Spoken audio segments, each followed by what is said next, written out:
Hello viewers, I'm your host Pratiksha Mishra with another episode of South Asia Focus.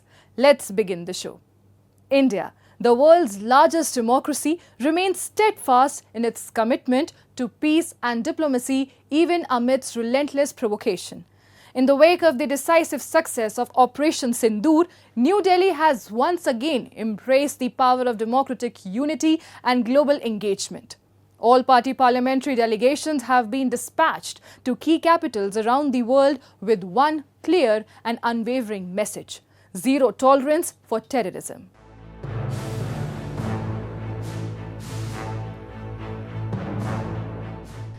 India's strategy is unequivocal: to speak with one united voice, transcending party lines, and reveal the truth about Pakistan's role in exporting terrorism to the global community.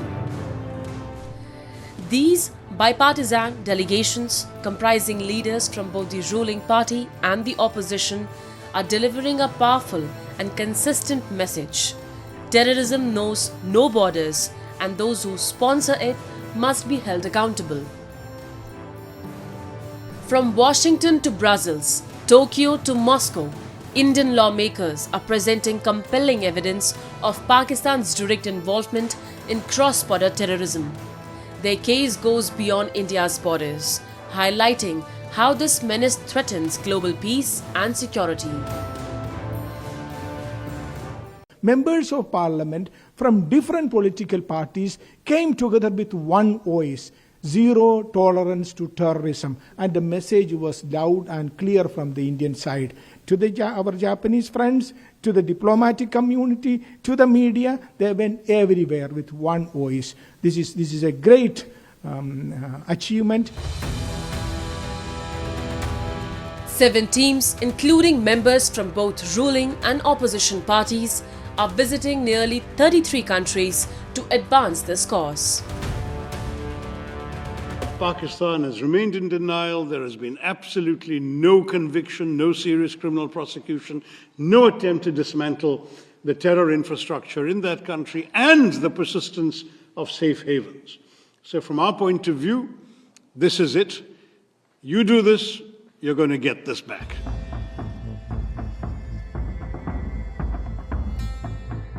In addition to engaging with foreign governments, these delegations are actively collaborating with think tanks, media organizations, and human rights groups. Their efforts aim to shine a spotlight on acts of infiltration, attacks on innocent civilians, and the use of terror as a deliberate state policy, thereby rallying international support against terrorism in all its forms. We were all absolutely shocked at the terrible terrorist attack, and particularly at its brutality 1 month ago. And everyone in the UAE condemns it and expresses our full solidarity with the families, with the people of India, with the government in this difficult time. We very strongly believe that terror is unacceptable, whatever form it takes, and whatever ideological or religious basis it may claim to have. And we all have a responsibility to stand against it. Terrorist attack is very bad. Killing the innocent civilians, visiting the tourist site, nothing to do with the international conflict or nothing to do with religious conflict. This kind of attack should be condemned very severely. India's approach underscores its unwavering commitment to peace, diplomacy, and upholding international norms. While Pakistan continues to weave false narratives, India stands firm with irrefutable facts. In this crucial contest for global perception, India's soft power emerges as a formidable force, proving that diplomacy and truth can be mightier than the sword. The heads of our states have always worked together when it comes to important issues, whether it's of global importance or which is of interest to India and Russia. So it becomes very important at this point to reach out to Russia when we have been facing terror attacks time and again. The April 22nd terror attack in Pahalgam, which claimed 26 innocent lives, shook the world. This tragic incident led to military escalation between India and Pakistan, highlighting the ongoing struggle against terrorism. Although the borders have since remained quiet, India's fight against terrorism continues steadfastly on the diplomatic front, aiming to unite the global community for a greater cause. I assure the delegation that Guyana stands unequivocally with India.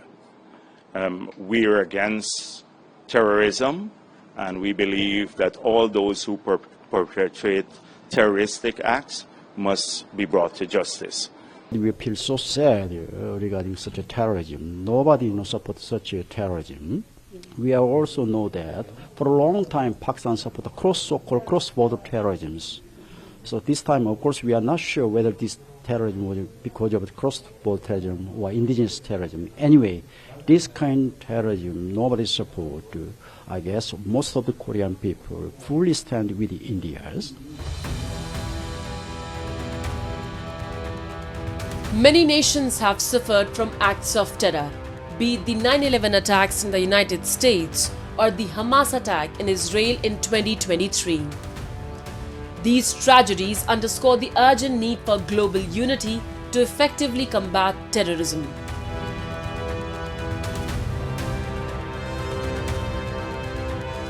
As Bangladesh grapples with political turmoil, the call for swift elections is reaching a fever pitch. With public frustration mounting over delays in holding general elections, demands for democratic restoration are growing louder. A senior advisor to former Prime Minister Khaleda Zia has joined the chorus calling for swift polls backed by the military as the interim government under Muhammad Yunus faces accusations of stalling and overstepping its mandate. We have a report.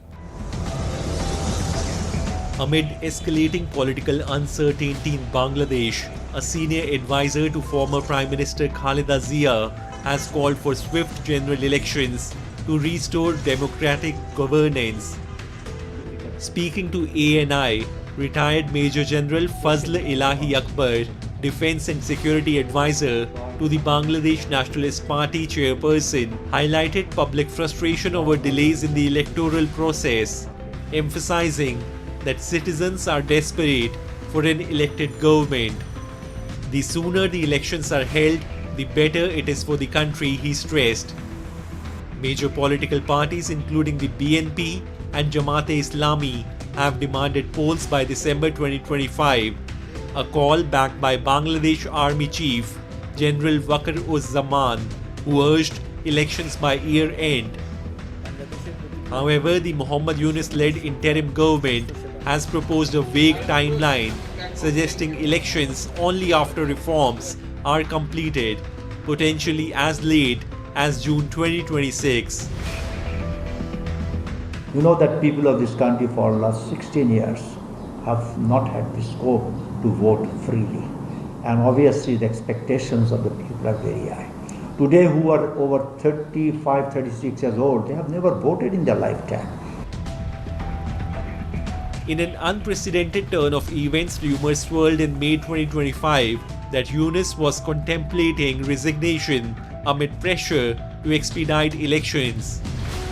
The speculation began after advisor Nahid Islam suggested post-meeting that Yunus might step down, only for the Nobel laureate to clarify he had no such intention.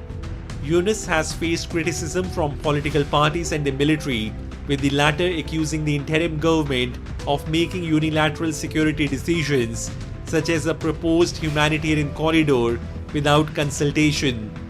Critics have also slammed the administration's ban on the Awami League, led by former Prime Minister Sheikh Hasina, arguing it undermines the prospects of free and fair elections.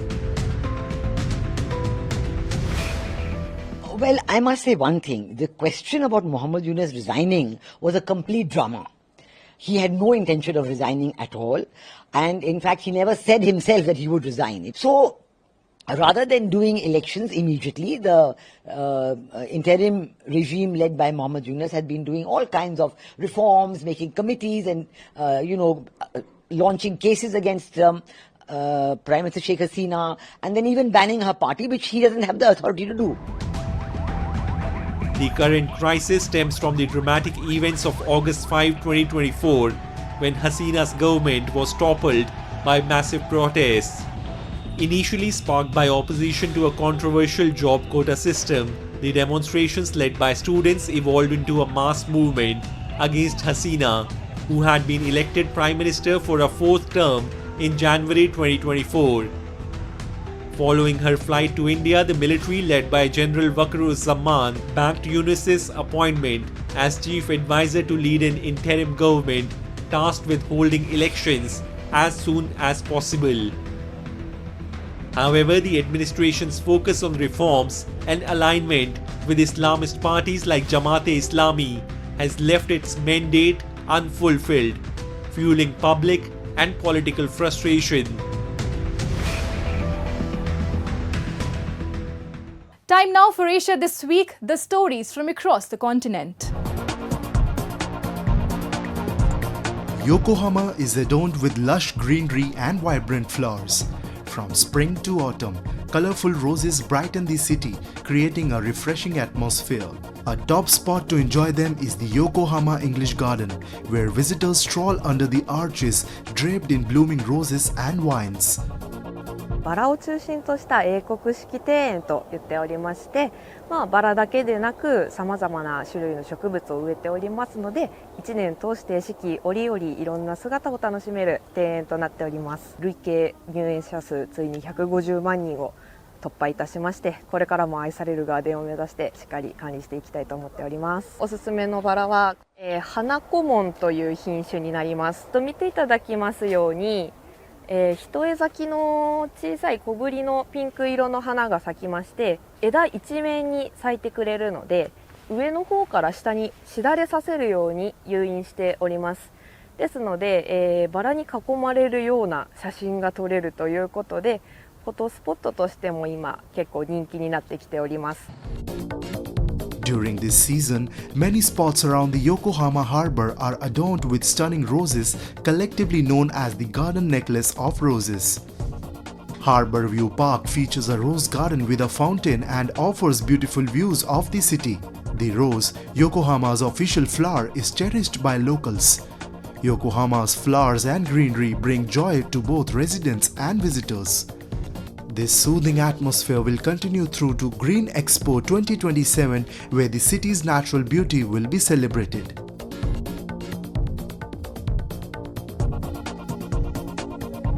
Almost 90 years on from the Spanish Civil War, a set of artworks held by the Franco regime have been returned to their rightful owners.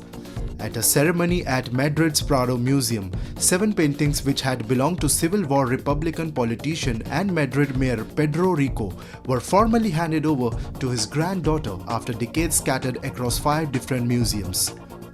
Spain's culture minister Ernest Utasun described the handover as an important moment of justice and reparation. When Civil War broke out in 1936, works of art were seized from wealthy families across Spain, ostensibly to protect the valuable works from damage. But in the Franco dictatorship that followed, thousands of pieces were not returned to their owners and ended up scattered across museums and public institutions. The works include jewelry, tableware, ceramics, textiles, and liturgical ornaments, as well as paintings, sculptures, and furniture.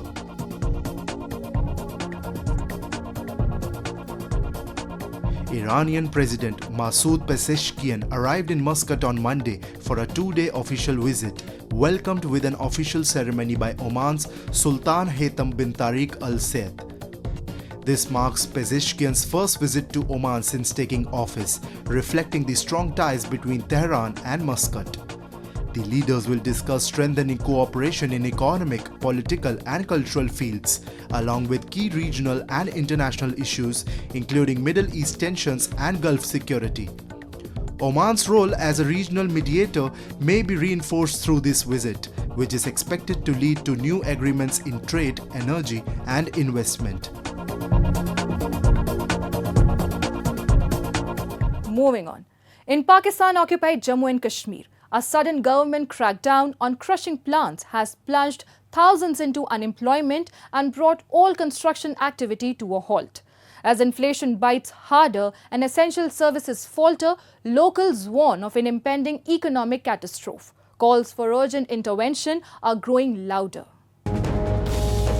In Muzaffarabad, the capital of Pakistan-occupied Jammu and Kashmir, families are staring at an uncertain future. The abrupt shutdown of crushing plants by local authorities has devastated livelihoods, particularly for daily wage workers in the construction sector. With no prior notice on phased plan, this sweeping action has crippled infrastructure development in the region. Amid rising inflation and economic instability, the shutdown has only deepened the misery of families already struggling to survive. इस चीज़ को सब जानते हैं कि जो भी वजह है इसको ओपन है, ये कोई छुपी लुकी बात तो है ही नहीं है। तो इस बारे में गवर्नमेंट को भी पता है, जो जज साहिबान हैं उनको भी पता है, तो जो हवा में उनको भी पता है। तो ये सब मिल के इस जो मसले का हाल निकालना चाहिए। यहाँ पे कुछ प्लाट ऐसे हैं कि जिनने गिरद गुबार के लिए पानी का बंदोबस्त किया हुआ है। तो यही सेम यही चीज़ पाकिस्तान में भी है, उनने भी पानी का बंदोबस्त किया हुआ है। उन मशीनों को पे पानी वो लगा रहे हैं जिससे वो गिरद गुबार काबू में आ रहा है। तो जो मशीनों में पानी नहीं लग रहा है वो खुश्क चल रहा है, उनकी जो गिरद गुबार वाकई उससे हवा मुतासर होती है। तो मशीनों वालों को चाहिए कि वो जो जहाँ जहाँ उनको पानी का बंदोबस्त हो सके वहाँ पे प्लांट लगा के, यहाँ पानी अगर दूर है तो पैप के ज़रिए से पानी ला के उस गिरद गुबार को वो काबू कर सकते हैं। तो ये मैं गुजारिश मशीन वालों से भी करूँगा कि वो भी इस चीज़ पे तवज्जो दें, जिससे आवाम मुतासर ना हो और इसमें बच्चे बूढ़े उनके लिए मुश्किलात पैदा ना हो। Locals claimed that many plants had already installed dust control systems using water sprays, a practice standard in regions like Margala and even internationally in places like Muscat and Dubai. Yet, in POJK, these efforts are being dismissed and plants are being forcibly shut down. जो मौलियात का कह रहे हैं, ये जो अदारे हमारे मदनियात वाले या दूसरे अदालतें कह रही हैं कि मौलियात डिस्टर्ब हो रही है, हमारे ख़राब हो रही है, तो ये इस्लामाबाद एक दारो खिलाफ है, उसमें भी ये मशीनें चल रही हैं। मरगला में और पाकिस्तान के पूरी दुनिया में मस्कत दुबई जाएँ ये क्रश मशीनें चलती हैं। वहाँ रूल कानून बनाए जाते हैं, उस रूल के मुताबिक वो अमल दरामद करते हैं। यहाँ एक बंदा पाकिस्तान से ब्लाक लेके आएगा, उसको 200 रुपये ब्लाक पड़ेगा। क्रश वहाँ से लेके आ गए तो यहाँ अगर 20,000 की या 15,000 की क्रश लेके वो मकान नहीं बना सकता।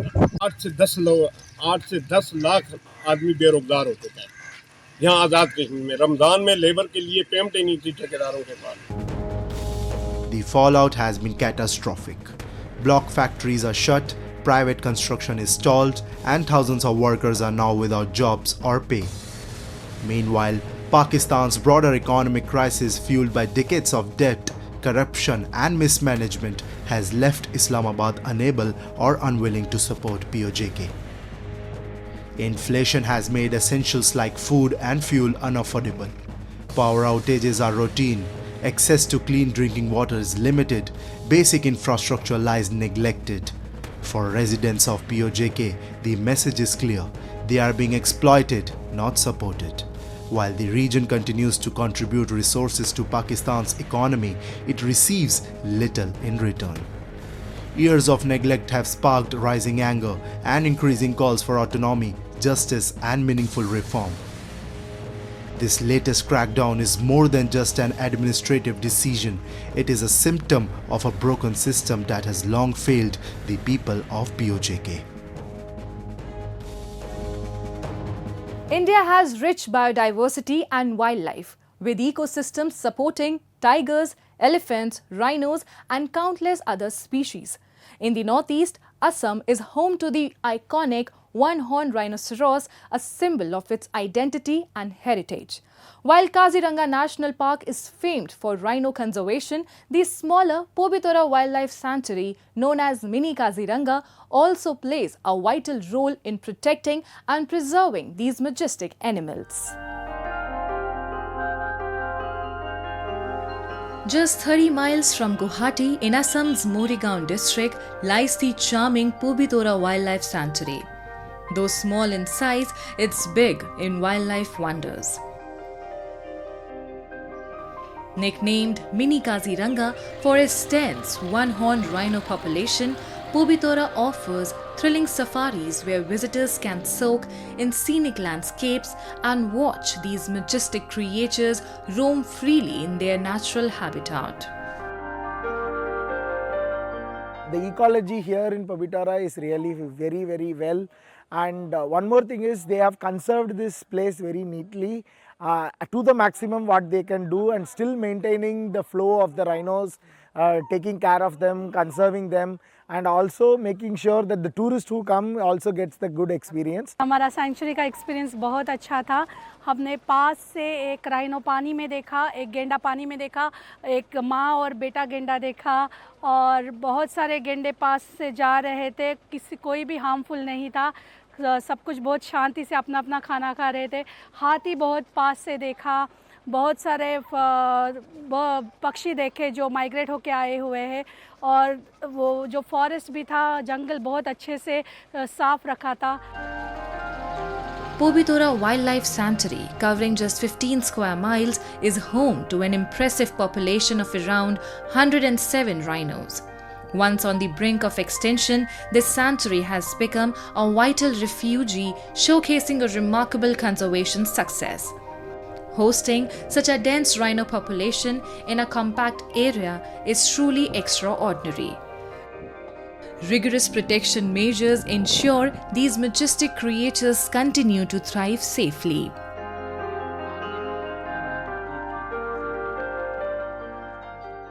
The Pobitora Wildlife Sanctuary was first notified in 1998 as Wildlife Sanctuary, comprising an area of about 38.81 square kilometer, out of which about 16 square kilometer is rhino bearing area. We are actually enforcing law and protection, everything is on in this area only. We have 107 rhino population along with other mammals. Rhinos are unique creatures weighing between 1800 and 2500 kilograms with thick, rigged skin that acts like natural armor. Their long, strong horn distinguishes them from other animals. As grass-eaters, they spend much of their time near water, helping maintain ecological balance by clearing grass and keeping wetlands open. Rhino conservation is a joint effort by the government and NGOs like Aranyak, which work on awareness, monitoring, research and data collection to protect these majestic animals. We are basically assisting and complementing the effort of our government. So in that process, we have been supporting with equipments. It could be motorbikes, it could be vehicles, it could be walkie-talkie sets, solar panels, etc. We are also working with the communities, local communities, because the support of the local communities are very vital, and it is because of the support of the local communities the rhino conservation is getting success in Assam. Assam is home to 80% of the world's greater one-horned rhinoceros population. From just around 1500 rhinos in the 1980s, their numbers have soared to over 4014 today, a remarkable increase of nearly 170%. This extraordinary achievement is a testament to the relentless efforts of the state's forest department and the unwavering support of local communities. Populations are increasing because the death rate is less than the birth rate. And it is possible because the poaching has been contained. So as such, our populations are increasing. Our government has already started thinking, to spread the population to other areas. Saving the rhino means more than protecting a single species. It's about preserving our nature, safeguarding the environment, and securing a legacy for future generations. Pobitora Wildlife Sanctuary stands as a powerful example that when government, organizations, and communities unite, even the most daunting challenges can be overcome.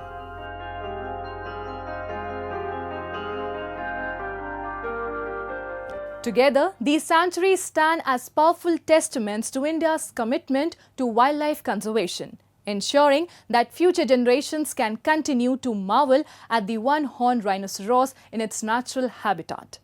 And with that, we come to the end of this week's episode. See you next week. Till then, goodbye and take care.